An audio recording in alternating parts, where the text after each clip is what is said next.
All right, everybody, this is a exciting, thrilling training on the phone. Yay.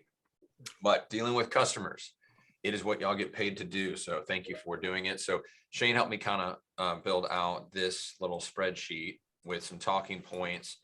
And I thought we could kind of just go through it together, and then I can record this, and then maybe we can even share this with some of the other teams, as they build out, and hire some additional people, or maybe we figure out a little bit what, Holden's team does or Newton's team does. I think, Chris and Kasha have a pretty good system built out as well. I know Newton's kind of starting to build his stuff out with Steven. So just figured this would be kind of maybe an opportunity for us to kind of do a meeting of the minds and kind of pull the best stuff that Tony and Ryan are doing, and then put it in a more formalized fashion for Shane, but who knows, somebody else might be able to use it. So Shane, I thought what we could do is just kind of go through this, and then Tony and Ryan, what I'm kind of looking for from you is edits that you would make. Like, how does this compare to what you say? And if you say something different, let me know and let's edit it, because I think there's probably things that y'all just do subconsciously or just naturally that I'm not even aware of.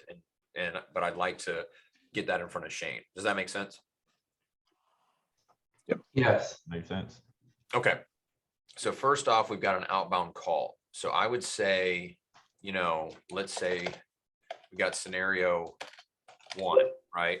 Introduce yourself. And so this would be, I would say, this would be an outbound call, and I could see this happening. Jackson, gets a group text, right? Because a lot of times it happens.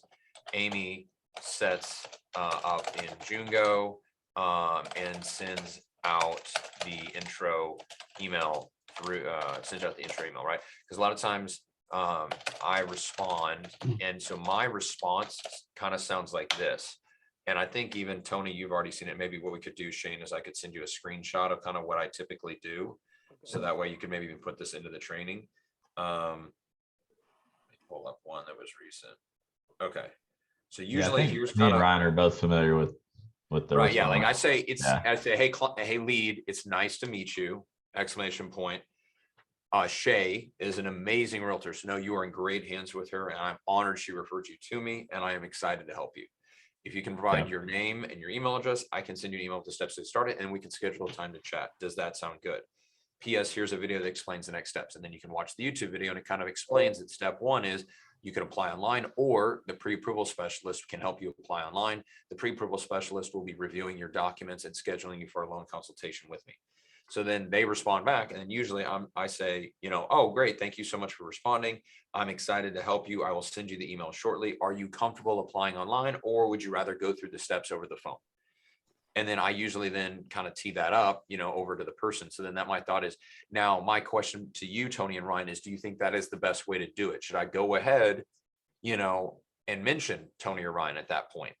A lot of times my thought is I just kind of say it that way, send another group text, and then you can then, basically do a follow-up phone call, like once the lead gets assigned to you. So I think also probably the metric that I want to maybe communicate to the team is first touch within 2 hours. So like if it gets set up and we get a new lead, once it gets set up in Jungo, I want you reaching out, phone and text and email or whatever within 2 hours. Do you think that's doable? Ryan and Tony, is that in line with kind of what you're probably doing now? It depends on the day. I would say for the most part, yeah. I mean, like, Okay. I may not call them in 2 hours, but I will at least send an email or something. Oh, yeah, So yeah. it's just a matter of like. So then Yeah, I always respond back to the intro email immediately. So. Okay, perfect, great. And then what you can do is let's do a first touch within 2 hours, which is an email and text, phone call, something like that, right? So then when you call, right, like the text is, we can maybe put the sample text in here as well if you want more of a templated response. But I think both Tony, you kind of already have a templated email response. Ryan, so do you. I'm good with your response. I feel like it's good. But then you call and you say, hey, good afternoon. Thank you for calling. Okay. Yeah, I may want to change that a little bit because it sounds like an inbound call. I think something, that didn't get done right. Okay. The first couple of pages here were already from the original. Okay. We really get into the nitty gritty from Shane's draft. I got it. Okay, got it. This is what you changed down here. Okay, good. Okay, so then let's Outgoing call to a new lead. Yep. All right, perfect. Yeah, I don't know. Okay. But I Yeah, think, I know on the little lead cycle thing I built out that's in the training folder, like it does have like lead action and response section where it says like, hey, if lead comes in, like LP Yeah, needs so to follow up, I put within 2 to 4 hours is kind of what like, I think but yeah, okay, cool. So we could talk through that a little bit more, but like I was talking with my coach yesterday about like trying to build out a clear follow-up plan. So that Yeah. he was saying that's what he does for his team is he says, hey, we do a follow-up within 2 hours and then we do 7 touches over 7 days. And the goal is to either get it to a live deal or a dead deal within 7 days. And then after that, if there's been no engagement on 7 days, he said we put in a drip campaign and we will follow up for 28 months. And so that way he's like, there have been times like a deal just comes back. And he said, you can sell this to realtors in the form of like, hey, we're going to follow up with your lead even more than you would. And our goal, our value as a loan officer to you as a realtor is we're going to help increase your conversion rate. We're going to follow up with your client enough times so where you increase your conversion rate at least 5%, which would mean you get at least one more deal per month if you use us as your loan officer rather than another loan officer, because we'll follow up better. So that's a little bit of kind of what's going on. That makes sense. Yeah. Does that make sense?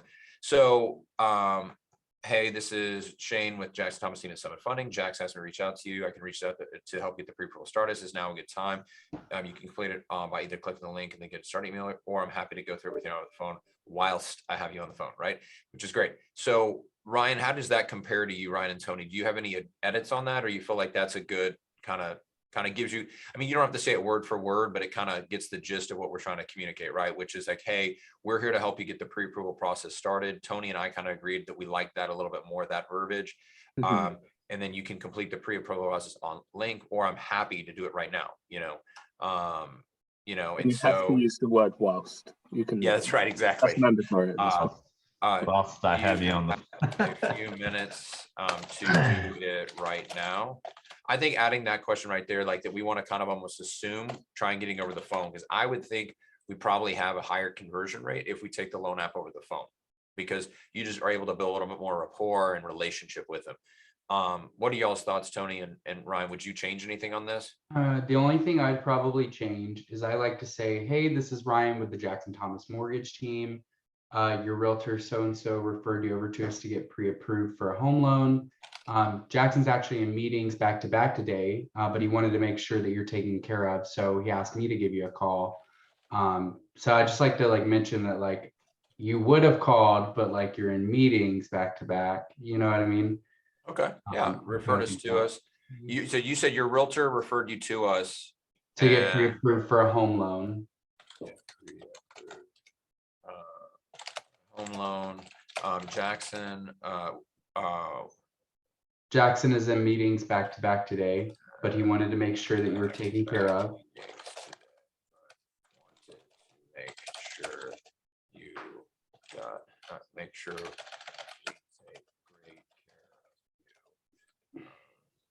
So he asked me to give you a call. So to help with the initial steps of the pre-approval process, to help walk you through the initial steps of the pre-approval process. That's what I say. I know it's hard to think about it when you're not actually doing it. Like, hey, wait, is that how it's? I mean, no, I think that's good, right? I think Tony, you kind of added in. He liked saying, or Tony's thought was he liked kind of saying pre-approval process rather than saying complete loan application. He thought. Yeah, I don't say that. I always say the initial steps of the pre-approval process. Yeah. Okay. So I think that's good, right? And then I think the close of that is, hey, do you have a few minutes right now to do it? Right. So then I would say, I think those are some good talking points, right? So, I would say response number one is they're like, sure, and then, if they say that, then go ahead and take the loan out, but I would say, let's say they have another response, which is, I'll do it online, right? Okay. So then I think if they say that, then your response would be a little bit different. Off the top of my mind, and again, this is where maybe Tony and Ryan can hop in with their thoughts, is I would say, great, that will work. What are y'all's thoughts? Do you typically say, when do you think you can do that? And when would you like me to follow up? You know, or Yeah, I usually say, great. Once I see your loan application come through, I'll give you another call to review it with you and walk you through what documents that we'll need for your pre-approval. okay, that's a Yeah. good point. Yeah, I like that. I mean, Come through. I'll reach back out to review it with you and go over the items needed for pre-approval. And then probably would you also, you typically mentioned right there that that's when I'll schedule you for a loan consult with Jackson. Yeah. Mhm. Okay. And then we can get you scheduled for a loan consultation with Jackson. so there's two parts to this. So it depends on if the lead number one is a new lead, then obviously we have to send the intro email. But sometimes they could have already received the intro email and we're just following up with them to see, you know, how they want to complete the application type deal. So, I mean, it just depends on what stage that leads in at that point. Well, so that's where I would say this right here is probably the more common scenario, which it's a new lead. Let's say I get a new lead today, and how do we handle it, right? So Jackson, I get a group text, I respond. This is kind of your script for the phone call, and this is a few responses. So yeah, there are probably some other scenarios we could go through, but I think in this one, this is probably one of the more common ones, right? Like is there, you know, there is follow-up, but this is kind of you know, does that make sense? Yep. Okay, and then so I would say items for and items needed for pre-approval and schedule you for a loan consultation with Jackson, right? Then anything else on that? Because I would think the next thing we could maybe too is talk through is like, okay, what's the response of them saying, hey, I don't want to have my credit pulled, or I'm not ready, or I already talked to another lender, or those are things that I think talking through as well could be helpful. So do you think there's anything else? Like if someone responds, hey, yeah, that sounds good, I'll do it online. Is there anything else that you think bullet points that y'all typically do that you think would be worth noting? I mean, that's pretty straightforward. It's kind of, yeah. Ryan, you good with that? Yeah. Okay, then what are the other most common responses you get? Like when you call a new lead, I would think, you know, not ready. Maybe Is that a hard inquiry? yeah. Is that a hard inquiry? Yeah, another lender. What are any other things? Those two are the most common ones I've had recently. Or sometime, I mean, rate, like before they even apply, they'll just ask. Oh, yeah. Yep. That want to know. Yes, great point. Right. So we want to talk. What's the rate? And the other one I've had is, what are your closing costs?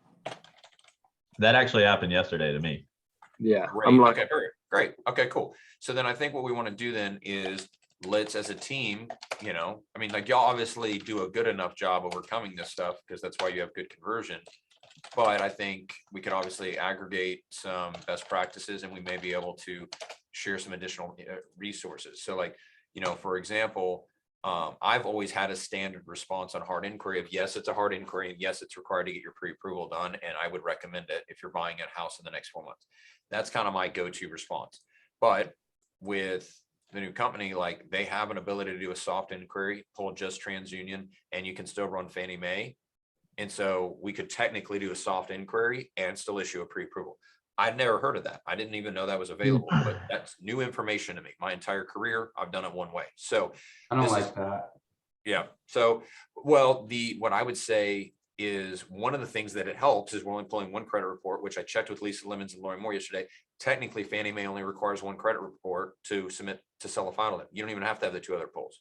I was like, what? I didn't know that. Like, yeah. So for me, here's my thought process behind it. I think that means if they don't have scores reporting with those, they have to like not have possibly. And that's part of the reason this training too is like with us doing this, like clarifying maybe our new process is at least my thought at this moment, and we need to test it, Ryan, but is what we don't need to put credit on every single client on three. Like it's 3 times the cost. So instead, like I can save myself, like, I don't even know. We probably spend $5,000 a month as a What happens if we pre-approve them and then we have to go pull 2 more credit bureaus and they have a bunch of new debt? That's what I was thinking. TransUnion. Correct. Right. So that is a potential. Yeah. So what I would say is potentially Maybe we can do is just pre-qual them only. start there. And then the people that are committed to working with us, like these people that shop us and aren't really committed to working with us or have terrible credit or don't ever actually get us any docs. Maybe when they finally get us docs, maybe we do it at that point. This is, yeah, something for us to kind of dialogue about, because my current process, you're exactly right, Ryan, is I hold you accountable for issuing a solid pre-approval.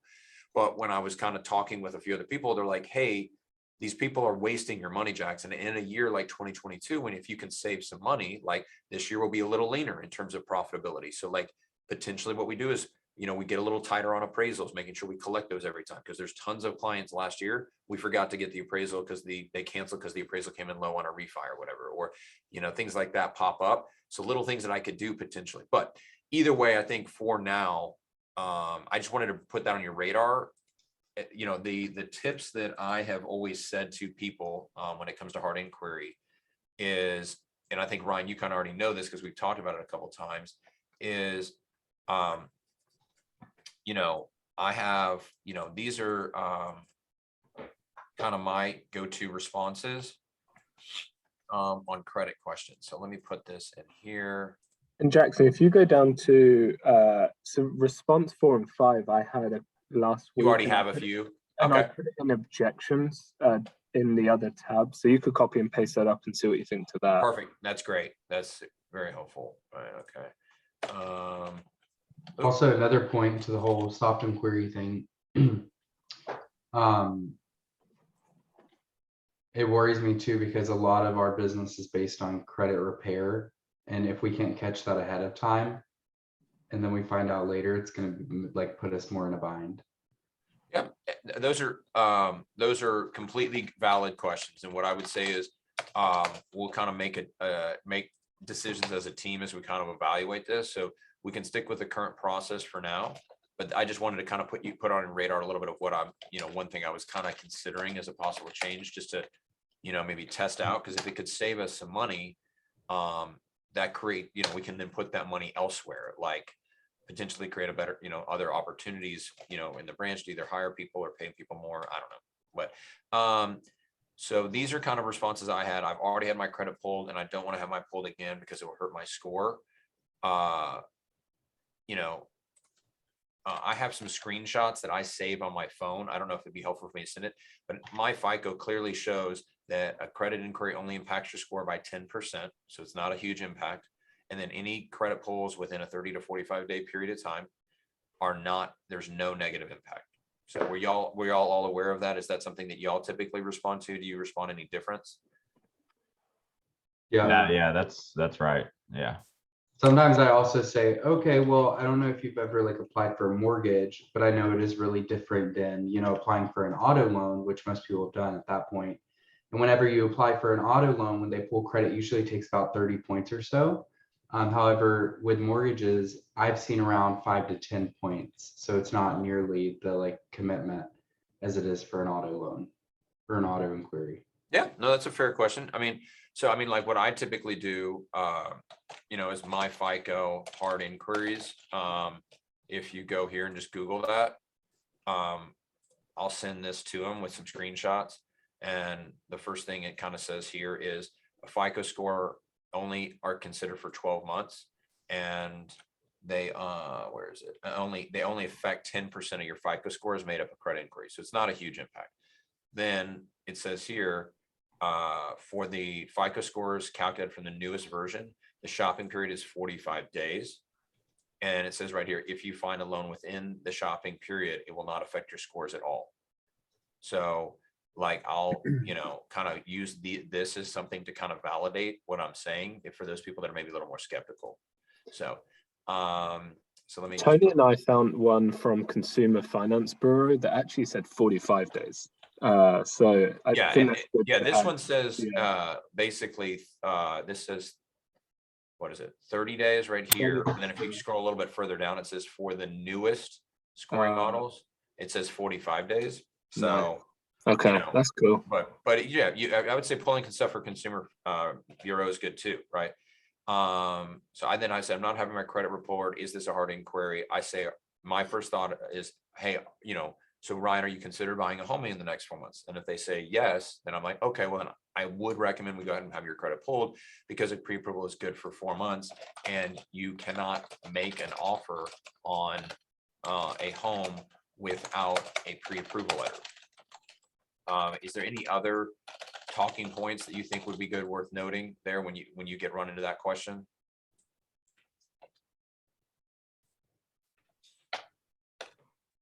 I mean, I think that's a good start. I mean, it's a lot.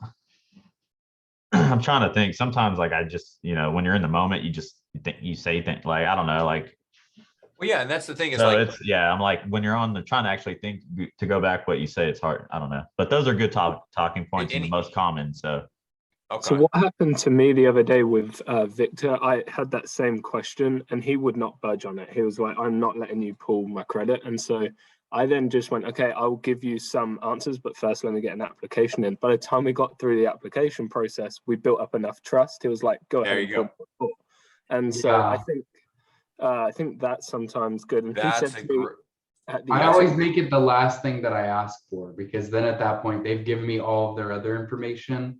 So like at that point, they're gonna feel like some sort of. He made it up front saying that, are you gonna pull my credit? And so that was why we got into that conversation. But he told me at the end, he was like, there was nothing you could have said Shane was gonna let you pull my credit. It was only after the fact he appreciated that we built up enough trust, I guess. I don't know. Maybe he was testing you. He was like, this guy's just a complete, a-hole. Yeah. Then I'm not going to let him at all. But if he's nice and just kind of works with me, then, Exactly. And so that's what I did, rather than just be like, okay, I'm not going to talk to you then because I need to pull your credit. Yeah, because there probably are loan officers and stuff, people out there that'll probably do that. Like, fine. Yeah, that's true. Yeah. I think that's a great point, right? So that's kind of that even intuitive training that, like, y'all have obviously picked up on, right? Like, you just, with your natural personality, but I think us sharing as a team, like, you're exactly right. That's typically what I do. I don't ever ask for the social security number as first. I start with all the other things and come back to that last, or pulling credit. I always cover that last because that's always the more sensitive thing. And if I've spent 10 minutes talking to them and, just kind of building a little bit of a conversation, they're usually so much more willing to do it. And that's how we can pick up a little bit more conversion, because if we just rely on online loan apps, we're not going to have as good a conversion, right? Like, there are going to be some people who apply online, and that's fine. But those extra phone calls sometimes kind of is the difference between, a 20% conversion or maybe 30 or 35. So, okay, cool. So then, okay. So another lender, I don't know how y'all respond. This is how I've been training my, realtors on how to respond, is,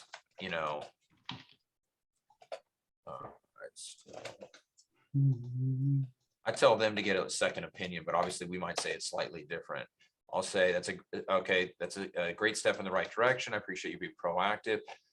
If you're okay with it, I still love to give you a second opinion,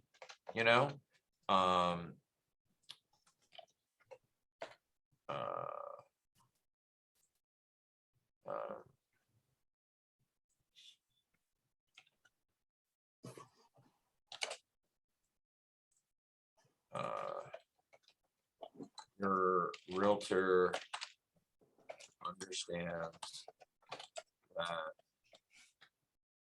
57% of loans do not close on time, and 67% of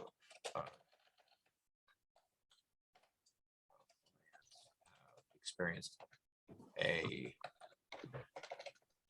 bad mortgage transaction. So your realtor is very passionate about making sure you end up with make sure you have a great experience.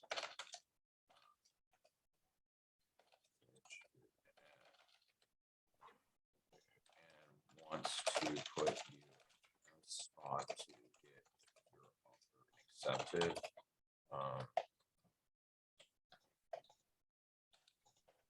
There is no harm to your credit to get a second pre-approval. Also, we offer a on-time close guarantee. Customer satisfaction. And an honest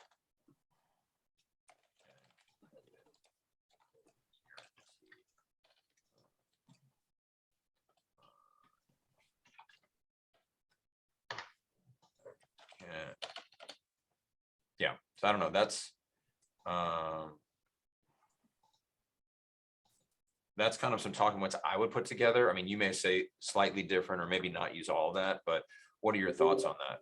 Any other bullet points that you use when someone says that we've got another lender, we're already working with another lender?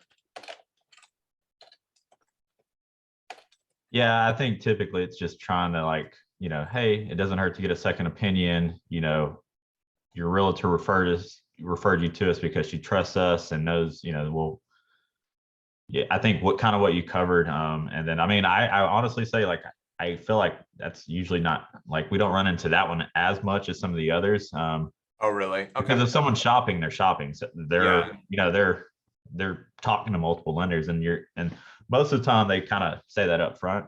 It's kind of what I see.